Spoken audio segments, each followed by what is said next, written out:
season, Tom Brady or Dak Prescott. So obviously, Dak Prescott's in his contract year. He thought this offseason he was going to get that extension. He hasn't gotten it yet. He wants that Jerry money really bad. And on Tom Brady, played with the Patriots his whole career. Now he's finally in a new setting without Belichick. It's tough. It's tough. Completely new franchise, new offensive system.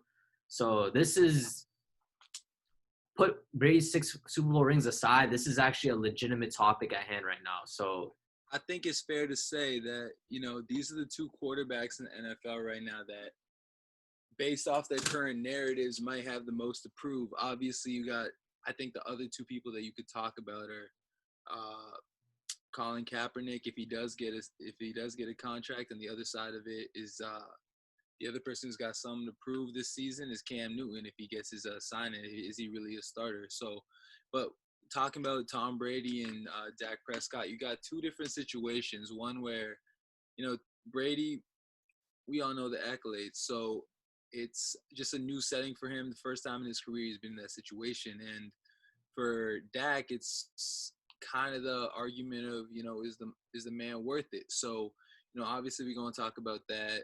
Just keep in mind, obviously these are two completely different situations. We're not making them equal in any way, but it just comes down to the line, who has more to prove. So we got a lot of factors that can go into that, but, just starting out right now, I'm going to tell you right now, like, it's hard for me to look at Tom Brady, and remind you, I'm a Boston born and raised boy, so Patriots all my life I've known is Tom Brady leading the Patriots to playoffs, Super Bowl championships, what have you. The concept of him having to prove himself is something that I never thought that I'd honestly be talking about, but it's warranted given the fact that he's in a new environment. There's a lot of things that come with it that kind of add to the narrative, like Gronkowski following him, Tampa Bay kind of being a team on the rebuild side, and the fact that, going into it, there were a few teams who saw the opportunity in nabbing Tom Brady. And as a Boston fan, before we even get into this conversation, I can tell you right now, it was very difficult seeing the New England Patriots even have a conversation around them that Tom Brady was going to leave. But this is unimaginable. Like, when there were these rumors going on, there's no way Tom Brady, absolutely no way. Exactly. It happened. It's just like, it was just surreal. Like, I woke up and looked at my phone. I was more shocked when I saw this than when I read KD going to the Warriors. Like 100 times more shocked. Like, this is like mind blowing. So 100%. Sorry, yeah. But yeah, no, 100%, because it's like you have all these times where like superstars go to different teams and it shakes the world. LeBron making the decision, like you said, KD going to the Warriors, even, throw it back to MJ going to the Wizards. Like, there's all these things that, like, it just doesn't feel right. Like, I still will not feel right seeing Tom Brady run out in that Tampa Bay jersey. Same with Gronk, honestly. But it's gonna be just like when we saw Pierce in that Brooklyn Nets jersey. Like, what am I looking at? Like, straight up. Exactly. And then it even got weirder when he was in the Wizards jersey, but he should have never put that on. But either way, yeah, dude, like, it's hard to think about the fact that Tom Brady is no longer a New England Patriot, but at the same time, you have to recognize that it was not, I want to say inevitable, but I want to say at the end of the day, careers break down, dynasties break down, and sometimes people have to go different ways. I don't have any ill will towards Tom Brady as a New England fan my whole life. Of course, what's up?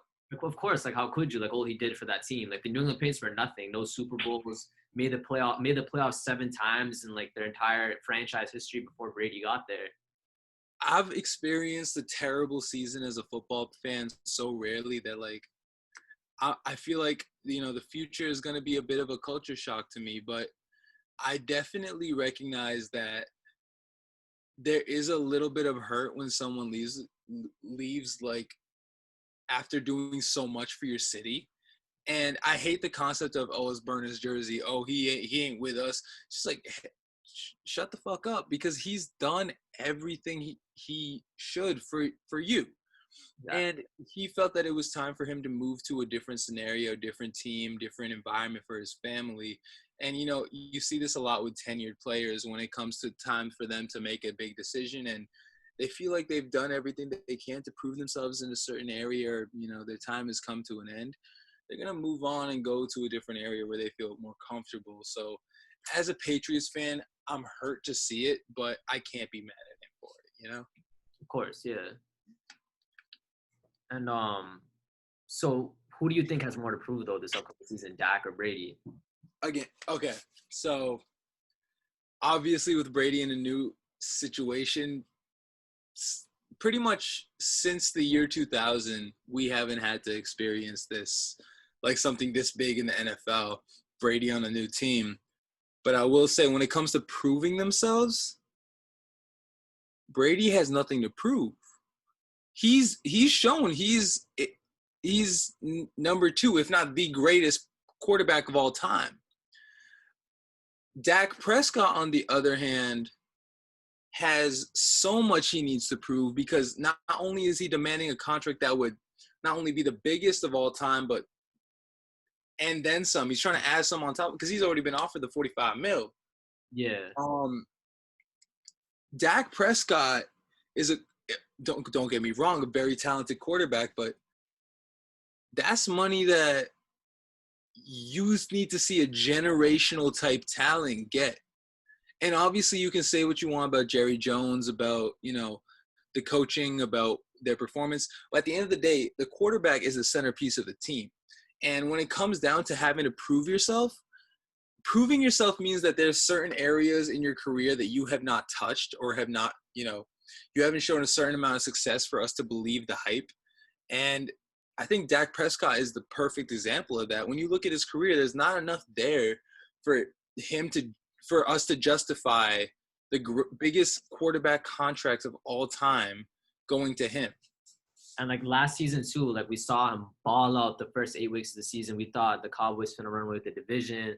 He's like lighting up teams. He's on primetime television, having like just literally like going to work. And then we saw in the second half of the season how he just collapsed, and they didn't even make the playoffs. And obviously, a couple of years back in 2016, the Cowboys were, I think they were the number 1 seed in the NFC. If they weren't the number 1 seed, they're at least the number 2 seed because they had that first round bye. And got upset. And they lost to the Packers in the divisional round. And the media was so in love with Dak Prescott that he won Rookie of the Year that year over Ezekiel Elliott, which is, in my opinion, that was in the top 5 biggest robberies in sports history. Like Dak Prescott winning Rookie of the Year that year over Ezekiel Elliott. Ezekiel Elliott set the rookie rushing record for rushing yards. On top of that, he ran for 2,000 yards or close to 2,000 yards. Like he was chasing at Eric Dickerson's record. Sorry to interrupt you, but like I think a lot of this goes into the kind of upper echelon that people put quarterbacks in, because at the end of the day, the person passing and calling the plays, handing off the ball, is the first person you point out when it comes to a loss or a win. I mean, look at any great quarterback. You credit them for a lot of their team's success. And, Dak Prescott, I'm not saying he's a terrible quarterback, but I am saying that, relative to like their position, Ezekiel Elliott brought more to the table from the get-go. Dak Prescott was a surprise for sure. Exactly. But they won all those games as the number 1 seed. I think they got that first round bye because of the fact that they were the first seed, the second seed. It was either them or the Falcons, but that's besides the point. The reason why they won all those games is because the style of play they were doing was keep away football. They controlled the time of possession. The offense couldn't get on the field. It was just really, and they benefited from the play when they needed to go for a pass, they would go play action when necessary. And Dak was a below average quarterback that year, mind you. Like passing yards wise, TDs wise, he was lower than 16. Like if you look at the rankings, he was under that 16 mark. The fact he won Rookie of the Year that year just goes to show how much the media was in love with that narrative of him replacing Tony Romo, and now this is the new face of Dallas, this is the future.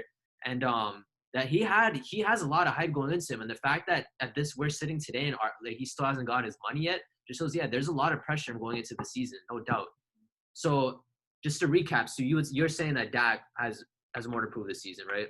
100%. And like a lot of people, when you hear Dak Prescott, you think of like top 5 like quarterback in the league. And I wouldn't necessarily disagree with that, but at the same time, you have to look at what he's had to go against. This past season, right? Threw for 30 touchdowns, about I think it was 16 interceptions. So not bad, not great, but like then you compare it to who else can throw for 30 touchdowns? Look at Jameis Winston, 30 and 30 though. Like he's a little bit of a wash. But what I'm talking about is it's one thing to be able to throw to your targets and get the numbers. It's another thing to be able to lead a team into victory. And you can show the hell out when you have a favorable schedule. For example, the Cowboys this season with Dak Prescott at the QB position, 7-2, 7-2, great record against non-playoff teams. Their record against playoff teams, 1-6. So what it comes down to is, and mind you, that includes the playoffs. So like one of those teams. But again, what you have to take into account is there is levels to this. In the NFL, you have teams like last season we all saw with the Dolphins, the biggest rebuild I think we've ever seen, the biggest tanking we've ever seen. But when it comes down to being a star quarterback at the level of Dak Prescott, and you have pieces like Ezekiel Elliott, Amari Cooper, and a very efficient offensive line that allows you to have the time in the pocket to make your decision, even though he does like to scramble. So he has all the tools to be great. It's just talent will only get you so far. Recognizing situations and being able to be a leader will get you to that next step. I'm not saying he needs to be a Tom Brady level leader where like I don't think Tom Brady ever had a running back where it was just like that guy takes over the show like Zeke could. But the thing is, if Dak could be as trustworthy with his arm as Zeke is with the running game, how are you going to stop them? It's like Lamar Jackson and Mark Ingram towards the end of the season, unstoppable combo. And obviously we'll talk about that a little bit later. But I just think when it comes down to Dak Prescott, the big word that comes to my mind is leadership. You can't really look at Tom Brady and say he has more to prove because every single time he's won a Super Bowl, every single season he's played as a quarterback since he was a snubbed draft pick from Michigan, he's shown leadership. He's shown growth. And Dak Prescott, I'm sorry to say, seems like he's just going for the bag and doing that off of talent rather than success. I heard you. So there's not a single point you made that I disagree with, but none of those points you made have influence to me to change my decision at all in saying that Tom Brady has a lot more to prove this season than Dak Prescott. So first let me address the Dak point. When Jerry Jones, out of all the GMs and owners I've ever seen in NFL history, or at least since he's taken over as owner of the Cowboys in the late 1980s, no one has a reputation of sticking to his guns more than Jerry Jones. So Tony Romo, right? He retired with this reputation of a choker. I mean, we look at the 2006 NFC wildcard game versus the Seahawks fumbles the ball. Super controversial quarterback. Super controversial. 3 straight seasons, like they were in the stakes for the NFC East. They were in the race, and he throws an interception in crunch time. So like people point to his stats in December a lot, and the wins and all that. But he gave him his money. Like he gave Tony Romo that money, and he gave him that big contract. And the entire world was shocked. Like, why are you doing this, Jerry Jones? And Jerry Jones went on for like from 2006 until 2016, like he just went on and said, like, Romo's my quarterback. I have full faith in Romo, and I believe he can take us to a Super Bowl. Every year we was hearing that. Second point, Jason Garrett. I don't understand how Jason Garrett kept that job for that long. Like after they fired Wade Phillips, Jason Garrett was there for so many years. Like those 3 years they missed the playoffs. Like Jason Garrett's still there. Questionable questionable signal caller. Like, yeah, he's a good offensive mind, but that team never grew. Like, he never took that next step to make us believe that he can take a team deep into the playoffs. It was just he just stayed there, no raising the bar. Top 10 coach maybe, but low end top 10. Like never do we ever think this guy has what it takes to like outcoach someone to a Super Bowl. And he stuck with him for all those years. Like Jason Garrett got fired. Like when did Jason Garrett get fired? Like 2 years ago or a year ago. Less than 2 years ago. Yeah, this past season. Yeah, it was like last season. He was still there. So Jerry Jones has a reputation, of just sticking with his guns. So I don't know. I can't go inside Dak's mind right now, but in the back of his head, he has to know that like, yo, Jerry sticks with his guns and he puts his money where his mouth is. Like, even when Emmitt Smith in the early 90s of that contract holdout, he gave him his money. Ezekiel Elliott last year, bro. We thought Ezekiel Elliott was gonna miss the entire year, and he came back by midseason and he got his money. So like, that's one thing. That's one factor into this. Jerry Jones, he sticks with his guns and he gives his guys his money for better, for worse. Obviously, with Jason Garrett especially, that probably wasn't a good idea at all. Tony Romo in the middle, I'm a bigger Romo believer. I think it's more hate than he deserves, but even then, controversial. Secondly, market value. We live like right now, whatever above average quarterback, top 12-ish quarterback is approaching his contract year, he's basically gonna get a record-setting contract. That's just the way the market's working right now. For example, Carson Wentz. Carson Wentz got his money. Carson Wentz is just equally as unproven as Dak. Andy Dalton. Oh, yeah, exactly. Got that money. Exactly. Yeah, exactly. And so yeah, and I remember a few years ago, Brock Osweiler got that huge contract with the Texans just to be god awful, bro. So all those things, yeah. So obviously those are the points about Dak. But now as far as Brady, this is the part where it's gonna get controversial. This is the part where people might raise some eyebrows, but I'm gonna hit you with some facts that the media won't hit you with about Brady. Don't get me wrong, Brady's a GOAT. Brady solidified himself as a GOAT. Like if someone calls him the greatest of all time, you cannot call him incorrect for saying that. He has earned that right to be called the GOAT. You can't, even if you disagree, you can't call him wrong. It's one of those things where it's just like he has earned that right to be called that for a reason. So obviously Brady's got 6 Super Bowls. He's a 3-time MVP. Since 2001, he's owned that division. The only year he didn't win that division, the only year he didn't win that division was in 2002, the year after he won his first Super Bowl. Every other year they won the division. But here's a side about him you don't know, that doesn't get talked about enough. How much help he's had, and how many times he was able to win in the playoffs when he was at his worst, when he was playing like a bottom tier quarterback in the playoffs. And I'm gonna raise some points too about Belichick.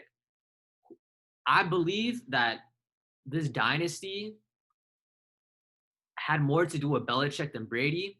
And even if it's close, like maybe it's like 55-45 or 60-40, whatever, like whatever percents you want to give it, I'm gonna say Belichick had more to do with his dynasty than Brady. So first of all, what the point I'm bringing up beforehand, the bad games he was able to go, that he was able to win with in the playoffs. So let me ask you right now, at 75 passer rating, that's not very good, is it? 75 passer rating in today's football, like that's not good at all, right? 75 passer rating. No, there's room for improvement for sure. Yeah, and like in today's day and age, like people, anything's below like 80, 89 is just like, it's just bad. And like below, and now in today's NFL too, if you pass below 60%, that's still bad too, just because it's a pass-oriented league. The rules are to favor the pass, and they're just a spread formation. Everything's off the shotgun now. The running game just like secondary now. So right. So let me count this: 1, 2, 3, 4, 5, 6, 7, 8. Actually, no. 1, 2, 3, 1, 2, 3, 4, 5, 6, 7. All right, 7 times.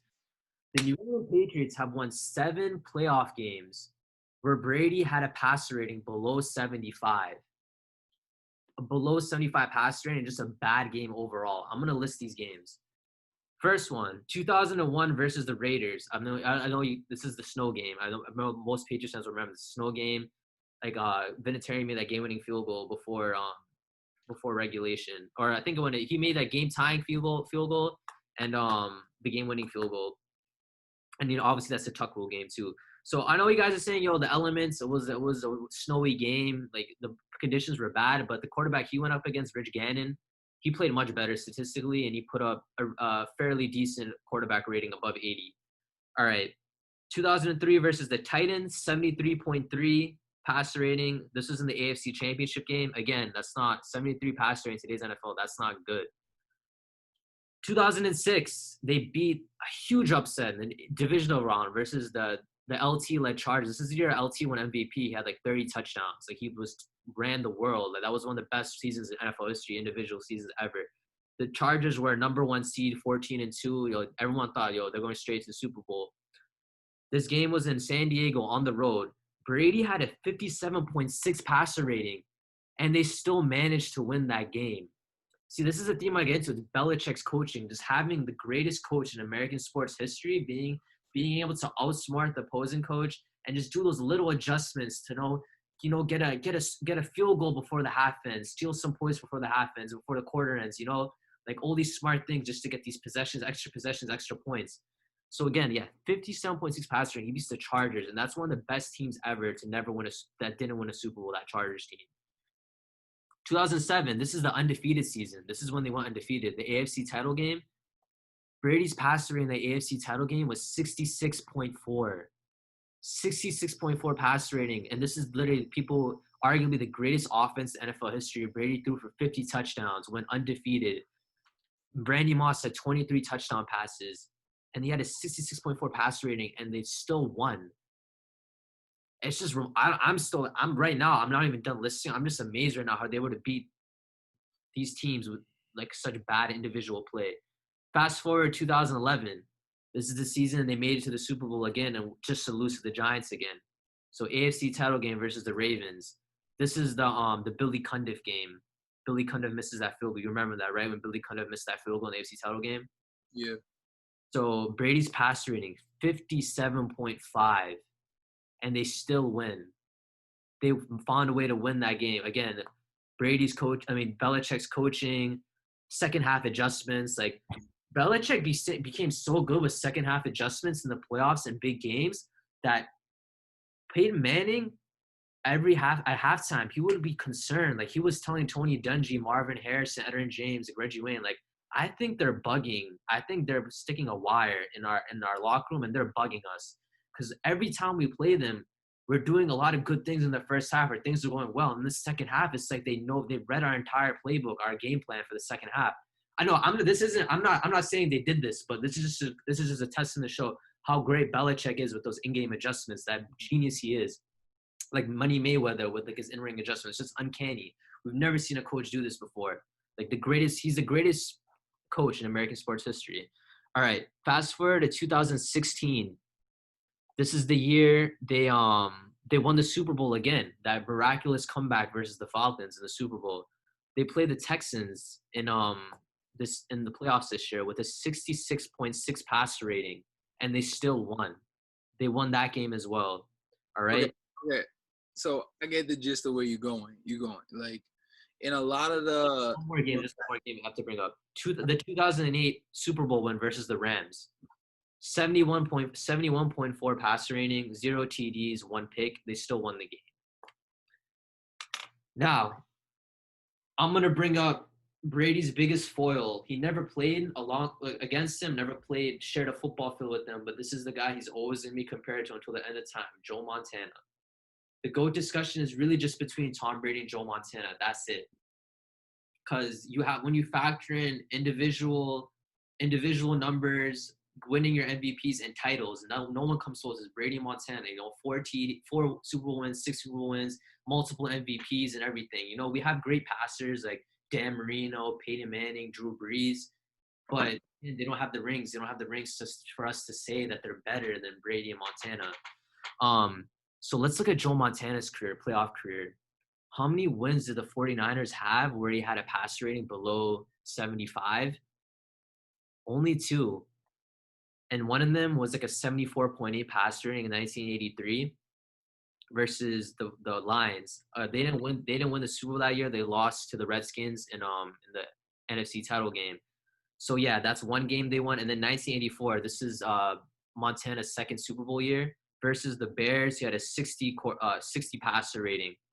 Again, this pass rating versus the Bears, this is against the team. This is the 85 Bears defense just a year early. Same exact players and everything. And the reason why they're able to win that game is because Steve Fuller was their quarterback. I know most of our viewers our age don't know, but Steve Fuller is a guy that you do not want as your quarterback, guys. Like he's like Blaine Gabbert. He's terrible. And the reason why they won that game is just because there was no offense. They couldn't get any offensive output. I mean, they had Walter Payton, but the 49ers just stacked up the box and they couldn't get those plays in time. Now we look at like quarterback, like pass rating playoff career wise. Tom Brady's 89.8, Joe Montana's 95.6. All right. So like this is just the one point I'm trying to bring up. Belichick's coaching, like Brady's been able to win a lot of games in the playoffs. 7 games is a lot of playoff games. We have Hall of Fame quarterbacks that only has 7 playoff wins. Like Drew Brees, for example, I think he has like 8 playoff wins or something like that. These are a lot of games that you're able to win. Some of these are Super Bowl years where he got away with bad. He still won, but and it still had a bad game, right? So that just goes to show that. And then the other factor, what is Bill Belichick's coaching record without Tom Brady since 2001, since Brady became the starter? It's 15-6. That's a really good record. That's like over 600 winning percentage. That's a very good record. And then 2008, people can point out about there was the team was undefeated before. But wait a second. Read in between. Look closer.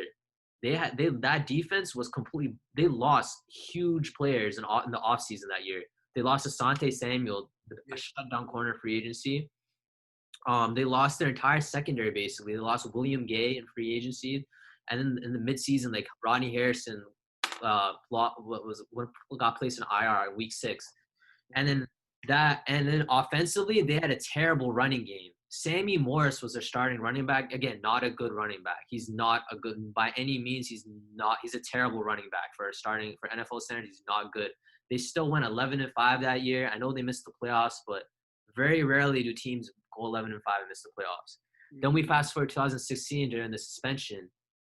They go 3-1 with quarterbacks that have never started a game before in their career. Obviously, Jimmy Garoppolo won 3 games, and that he never started a game in his NFL career. Won 3 games, and then Jacoby Brissett. Maybe Jacoby Brissett won a game, or I'm not sure.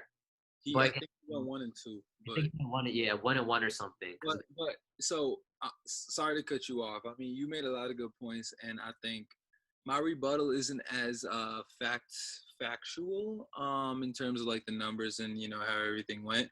But I think the gist of what you were going after was the Belichick offense and defense and just the Belichick mind overall is one that is one more big point I have to bring up though as to why I think Brady has a lot more to prove.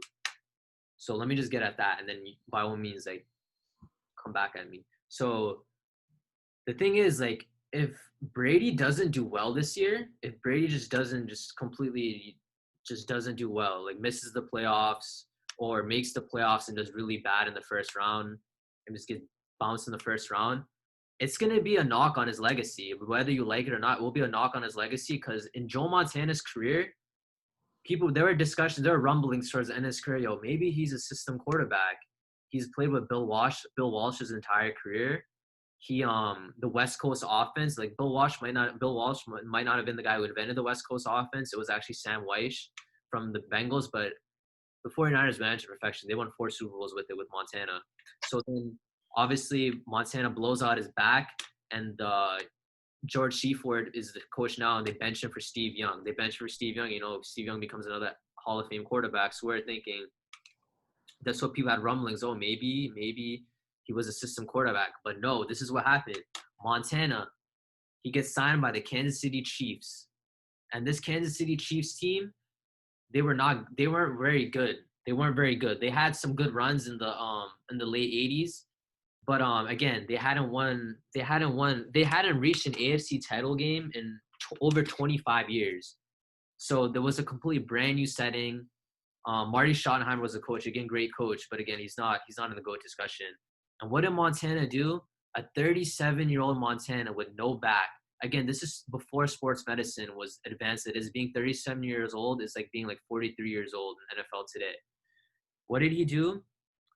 He goes 11-5, either 11-5 or 10-6, leads them to the playoffs.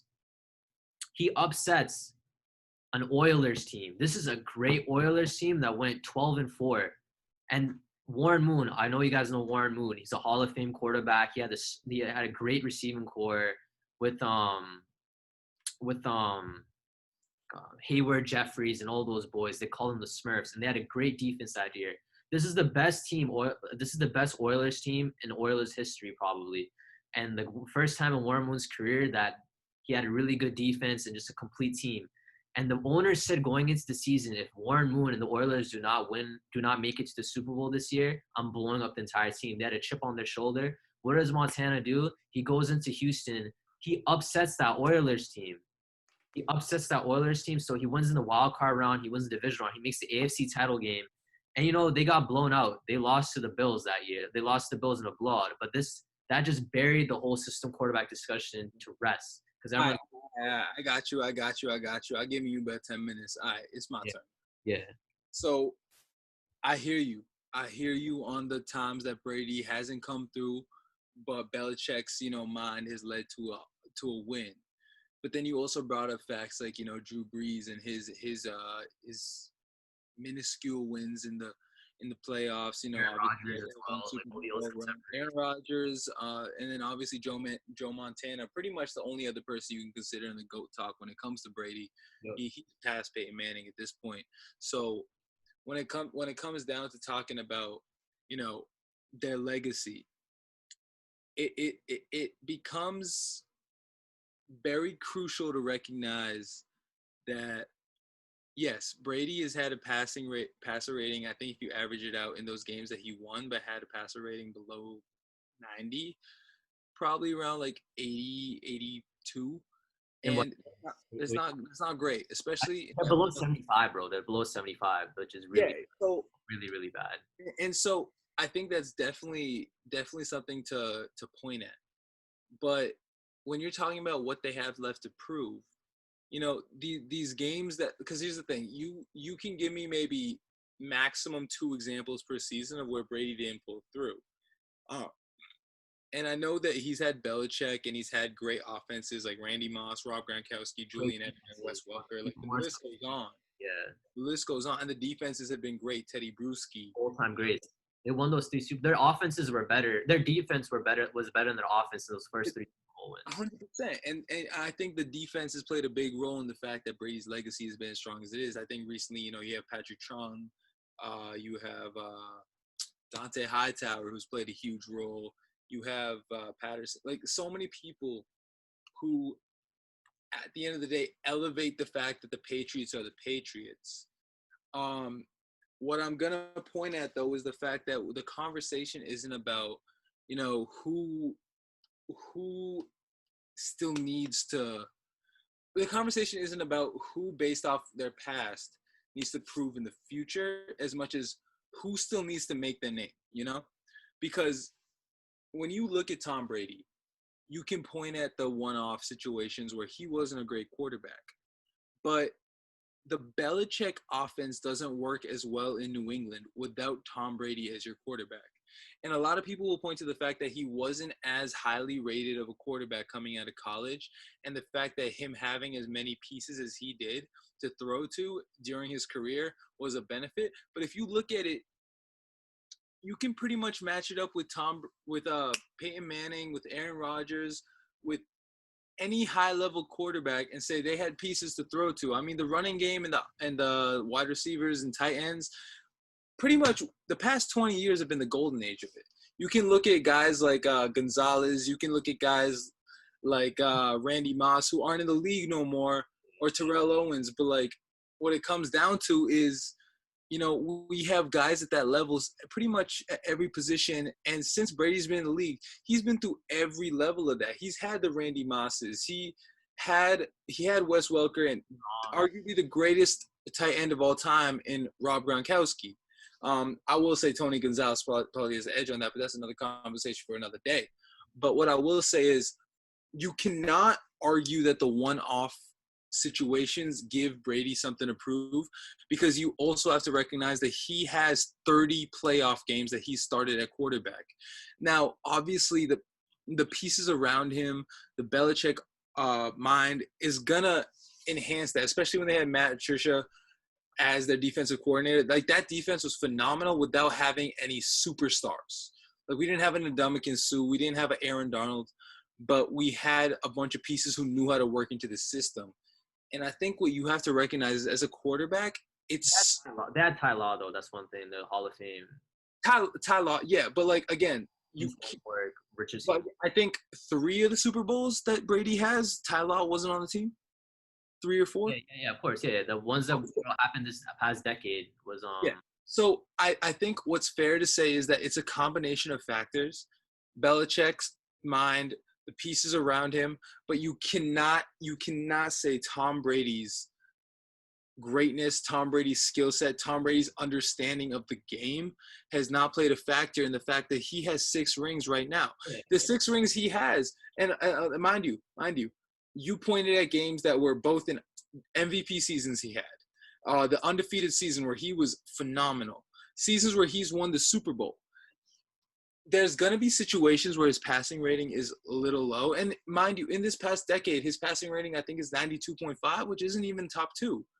But you have to keep in mind the fact that his understanding of his system and what he has around him adds to the accolades. That's leadership. I brought this up when I talked about Dak Prescott. You have a great quarterback with all the skill set, but when he can't combine that with leadership and understanding of his team, that's when you see failures like a Dallas Cowboys team where in the 4 seasons they've had Dak at QB have made the playoffs 2 times and only won 1 playoff game. Yeah, you can blame Garrett. Yeah, you can blame Zeke for whatever issues he has. But at the end of the day, it comes down to leadership because that's how you understand your offense. Yeah, if you have Gronk running a corner, if you have fucking Randy Moss running a flat, it is what it is. But you need to have a guy who knows when to throw to them. Tom Brady, when it comes down to the postseason, yeah, he might have a few games that are low on the QB rating, but he pretty much leads in every single statistical category: yards, TDs, completion percentage, wins. Here's my rebuttal to that, though. Yeah, like, obviously he's by far number 1 in yards, TDs, all these like duration QB stats on the playoff stats. But like, there's never you can look at every Hall of Fame quarterback right now. There's never been a quarterback who's still been able to win this many games in the playoffs having bad games. Like, if you look at Montana right now, you looked at Elway, you look at Marino, you look at even in the 70s like Roger Staubach, you look at Drew Brees, you look at Peyton, Rodgers. No one has been able to win 7 games having bad games. And you bring up like all these like yards, like he's like number 1 all time and all these all-time playoff rankings. But like, a lot of it has to do is because obviously the playoffs is 1 game elimination. So if he some of these games are like some of these games are in the divisional round. A lot of these games are in the divisional round. If he doesn't win these divisional games, if Belichick doesn't pick up the slack for him, if Belichick doesn't outcoach his opponents and just does these little things where, like, we've seen in the past, like, they intentionally gave up a safety because Belichick's so smart. They intentionally gave up a safety because they did the math out that, like, if we give them the ball and they score, then we'll have more points on the board. We'll have more time to get the lead. Okay, I get that rebuttal, and I know exactly where you're going with that. And these are a lot like these. I'm just saying that those 7 games that he won while not having a great game, he wouldn't have any of these stats. Like you said, Belichick is arguably the greatest coach in modern sports history, in American sports history at that. But that does not dilute the fact that Tom Brady is also arguably the greatest quarterback in American history. Because yes, Belichick. Because here's the thing, Belichick's mind is going to win him some games when Tom Brady ain't there. There are times when players don't show up, but the coach's strategy and other players show up enough. The wild card this past year against the Titans, you look at the stat line, no one had a sack on the defense. I think if anyone, Hightower had 8 tackles. But other than that, no one had a sack. When it comes to the offense, the only person with the touchdown was Julian Edelman on some trick carry play. What it comes down to is not necessarily that Brady didn't show up, but it's what other pieces did show up, because that's a team. Here's the thing. If Dak Prescott doesn't show up in a game, what's the next piece you immediately look to? Zeke. You look to see what he did that game because he can carry that team to a win. But Okay. that's the thing. Brady himself. Brady solidified himself. He's already. But that's the thing. If Brady has solidified himself, my G. I'm Like telling you right now, if Brady has solidified himself, what does he have to prove? Yes, he had a great coach for the entirety of his career. But what I'm saying is he came up in times when it's big. He won those 6 rings. At the end of the day, yeah, there's 7 one-off games every single season, but there's 15 to 16 others in the regular season. bro, I get it. And 4 more others in the playoffs that he had to come out and show out and understand his team and understand the pieces he had. So when it comes down to the Belichick mind, yeah, that's going to win you some games. When it comes down to other pieces you got, yeah, that's going to win you some games. So you're going to have guys making crazy plays. But who's the one orchestrating all that on the field, on the offensive Brady side? balled out. Brady was a phenomenal playoff time performer, but I'm speaking from the lens in comparison to Joe Montana, the only other guy in the discussion. And Joe Montana was able to leave his team, the system, the players he was around his entire career, those four Super Bowls, go to a completely new setting and make the NC title game. And it for a franchise that was not winning. Joe Montana in that go talk. I 100% agree. But here's the thing. I'm just thinking, like, in these comparisons, this is going to be something that will be brought up for if Brady does terrible this year and doesn't make the playoffs or just does really bad. Because another point too, Brady has a lot left in the tank. He is not washed. That might be that is very debatable because he's 41 going on 42. Keep that in mind. Most quarterbacks in this league under the age of 25. So when you look at someone like Tom Brady at the age of 41 going on 42, last season everyone thought it was his last. The season before everyone thought it was his last. People were shocked to see that he kept going this season. So what I'm saying is, yeah, he has a lot left in the tank, but that's because he is that level of a quarterback. Just like we see LeBron James in the NBA. That, like, he has a lot left in the tank, but he's going to be judged for this season because last season he had more passing yards last season than he did in his 2010 MVP season. He had a higher passer rating this year than he did 7 years ago in 2013. So no one's going to cut him any slack if he does bad. And on top of that, he's on a stacked offensive team. You got Mike Evans, top 5 wide receiver. You got Chris Godwin, 1,000-yard receiver last season. Now you got Gronk. We don't know how Gronk is, but chances are he's probably – we'll find out about Gronk. But I believe Gronk – 4 touchdowns right in the regular season. Yeah, and he's had that time off to heal. His body's had a lot of time to heal. Maybe this is the rejuvenation. It's not healing, bro. I think he's out of shape. I think he's going to have to go hard in training camp. We'll see. So I know what you're saying. He has the pieces around him just like he did in New England. So and he's a great coach in Bruce Arians. Let's not forget that. And last season, the Buccaneers defense, they might have a trash secondary, but they had a record-setting rush defense last year. Last season, they set the NFL record for least rushing yards per attempt allowed in NFL history. And they revamped their secondary a little bit. We'll see what happens. Again, they were an elite rush defense. As far as yards allowed goes, they were like around like 13, 14 because their pass defense is so bad. And they revamped their offensive line. And like those points are out before, Brady had more passing yards last season than he did in his 2010 MVP season. And he has a higher pass rate than in 2013. He has better receiving core now, a much better receiving core than he did last season with the Patriots. That's valid. But I will say the focus isn't on what's around him as much as who the quarterback is. And this will be my last point because, 1, I got to go to the bathroom. And 2, I think we spent about 40 minutes on this conversation. So my last point is Brady is one of the few quarterbacks of all time where at the age of 41, you can sit there and say he has a lot left in the tank. He has something to prove. But at the end of the day, that's because he can still perform at that level because he is that level of a quarterback. He's GOAT status, just like Joe Montana. Yes, he's had those one-off games. Yes, he's had a lot of pieces around him. Yes, he was blessed to have the Belichick mind right next to him. But when it comes down to having more to prove, Dak Prescott in 4 seasons has built up so much hype to where he's about to get the biggest contract in NFL history. In NFL, Tom Brady, Joe Montana, Peyton Manning, Aaron Rodgers, Drew Brees, all aside. He's going to have the highest contract of all time with 1 playoff win under his belt, 2 playoff appearances. And last season, he only had 1 win against a team in playoff contention who made the playoffs that season. Dak Prescott is a great quarterback who has the skill set but does not have the pieces and the mindset to lead his team to success. And just like you say with Tom Brady, yes, he has the pieces around him to be a great quarterback his whole career. Dak Prescott has had that the past 2 years. You look at the preseason power rankings, the Cowboys are always top 10. This past season, they were, I think, top 5. And this season, they're number 5 in terms of, like, likelihood to have the best record in the NFL. You have Zeke, you have Amari Cooper, you have a great offensive line, and you have a great secondary. In terms of the team, yeah, you can point at Jason Garrett. You can point at Jerry Jones and, like, picking the wrong people to come into the team and having too much faith in guys like Tony Romo. When it comes down to being the quarterback who gets the biggest contract of all time, that's not just Jerry Jones being an idiot. That's also being you saying that I'm going to prove it. Now, if you're here to just get the bag and run out, all respect to you. But you need to show me what the reason is that you're getting that contract this year is. Are you going to be able to lead the team to success? Are you going to be able to have those games where you have a shitty quarterback rating just like Tom Brady did, but be able to win because you trust the coaching and you trust your running back and top 3 running backs in the NFL, Ezekiel Elliott? I still believe that.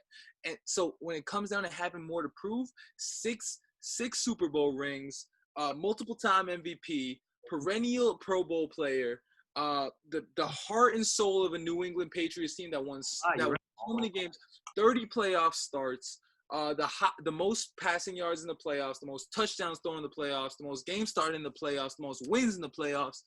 You don't have none to prove, but you do have a new setting in which you should show, am I still here? The question with Tom Brady is, am I still here? Because he is at the age of 41. When Dak Prescott is 4 years into the league, I think at the age of 24, 25. So what it comes down to isn't Brady has something to prove in Tampa Bay more than Dak Prescott does. Brady has to show if he still got it in Tampa Bay, and if he doesn't necessarily, because like you said, all the pieces are there. Mike Evans is there. They have a definitely great secondary, great coaching. They have a great defense. He has a great opportunity to bury the system quarterback label that detractors have given him. But again, you can't just label him as a system quarterback because at the end of the day, he's got them MVPs, he's got them Pro Bowls, he's got the stats. Tom Brady isn't just a system quarterback because he's been able to make some of the players around him great. Put Gronkowski on a team with someone like Drew Brees, yeah, he get a lot of yards, but he wouldn't get the numbers that Tom Brady was able to get him because Tom Brady recognizes the coverage. He recognizes the assets he has and the benefits they have over other people. Tom Brady has proved that he is in the GOAT talk. That means he has something to prove, but not as much as Dak Prescott does, trying to get $45+ million a year with one playoff win under his belt and no possible contention for a Super Bowl, even though his team's considered to be the best in the NFL every single year, top 5 in the past 2 years. So that's my final statement on it. We can move on to the next one and try and not take as much time. Of course, yeah. We're going to take a commercial break here because Kunal got to pee. Hey, good argument, though. That was a great first argument, bro. Great stuff. We got good points, everything. And I think we can reach the stopping point that, like, legacy-wise, Dak Prescott has absolutely no legacy yet. He's an unproven quarterback that hasn't done any MVP numbers. So legacy-wise, since Brady actually has a legacy and his only foil, his only opponent in the old-time discussions, Joe Montana, he has something to prove for his legacy. But Dak's playing for his NFL career. He's playing for his livelihood. He hasn't proven anything. So on that point, it's just like, it's just like the level of what you got to prove. How you want to spin the question, you know what I mean? Like, that's a good point. Tom Brady's got to prove haters wrong. Dak Prescott's got to prove that he can win. He's got to prove to eat, bro. He's got to prove to eat. So that's why I think Dak Prescott has to prove more because his career is not fully, formulated. We don't trust him as one of the greatest quarterbacks in the NFL because he hasn't won at that level. Facts. That's it.